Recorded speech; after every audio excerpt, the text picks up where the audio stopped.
प्यारे बच्चों, आज हम लोग क्लास टेंथ के मैथ में दिए हुए सवाल जो विलोपन विधि का आता है उसको आज हम लोग जानेंगे और विलोपन विधि को सॉल्व करेंगे। आइए देखते हैं। पहला इक्वेशन दिया हुआ 3x plus 4y equal to 10। इसको हम लोग क्या करेंगे, इक्वेशन 1 मानेंगे। 2x प्लस 2y बराबर 2 दिया हुआ है, इसको इक्वेशन 2 मानेंगे। अब हम लोग इक्वेशन तक तो मान लिए, लेकिन इसको सॉल्व कैसे करेंगे। सबसे पहले हम इसमें से क्या विलोपन विधि में पहले क्या करते हैं, या तो x का एक मान निकाल लेंगे या तो y का एक मान निकाल लेंगे। यदि x का मान निकालेंगे तो y वाला को कटाना पड़ेगा, यदि y का मान निकालेंगे तो x वाला को कटाना पड़ेगा।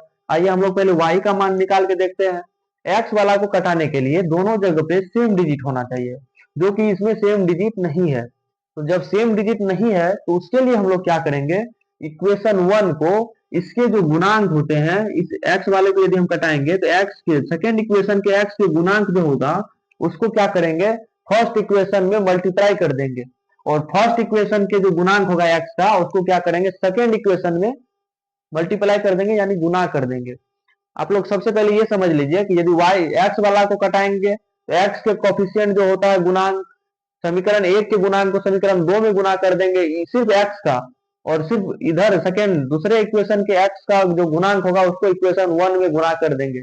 यदि y वाला को कटाएंगे तो y का जो गुणांक होता है जैसे 4y, इसको सेकेंड में इक्वेशन में मल्टीप्लाई कर देंगे, और सेकेंड इक्वेशन के जो y का गुणांक होता है 2, इसको फर्स्ट में मल्टीप्लाई कर देंगे। तो हम लोग पहले x वाला को कटा के देखते हैं और y का मान निकाल के देखते हैं।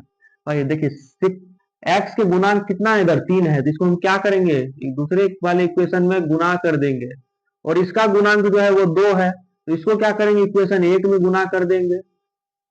अब क्या करेंगे, समीकरण 1 गुना 2 और तथा समीकरण 2 गुना 3। अब इतना करने के बाद हम लोग क्या करेंगे, गुना समीकरण 1 में 2 से तथा समीकरण 2 में 3 से गुना करने पर अब देखिए, इसको 2 को 3 से मल्टीप्लाई करेंगे, 3 इंटू 2 कितना होगा 6, यानी 3 गुना 2 6 हो जाएगा, और x 6x हो जाएगा, 3x गुना 2 तो 6x हो जाएगा। 4y प्लस है, उसके बाद तो प्लस देंगे, 4y गुना 2 8y हो जाएगा। उसके बाद बराबर का साइन है, उसके बराबर के उत्तर 10 है, वो गुना 2 से करेंगे तो 20 हो जाएगा। ये जो नया इक्वेशन आके बना है, ये क्या बना है, 6x plus 8y equal to 20। अब दूसरे वाला को भी गुना करेंगे, 2x गुना 3 कितना होगा, 6x होगा। अब लग रहा है क्या, x के गुणांक जो है दोनों ऊपर नीचे दोनों बराबर हो गया। अब इसको जैसे ही हम लोग घटाएंगे तो ये आराम से कट जाएगा। 2y गुना 3 कितना होगा, 6y, बराबर का साइन है, बराबर का साइन देंगे। 2 गुना 3 कितना होगा, 6 लिखेंगे। ये क्या हो गया, इक्वेशन सेकेंड है। अब क्या करेंगे, घटाने पर यहाँ भी साइन बदलेंगे, चिन्ह बदलेगा, यहाँ प्लस है तो यहाँ माइनस होगा, यहाँ भी प्लस है तो क्या होगा, माइनस होगा। अब ये दोनों घटाने पर कट गया, 6x माइनस 6x तो खत्म, 0।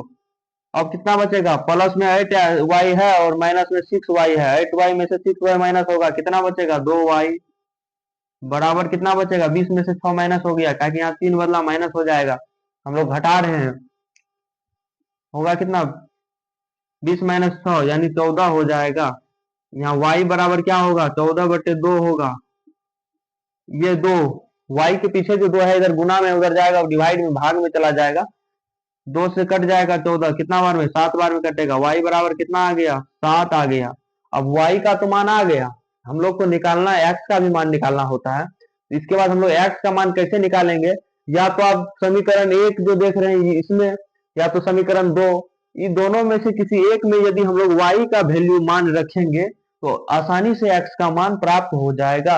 आइए देख उसका भी काम करते हैं।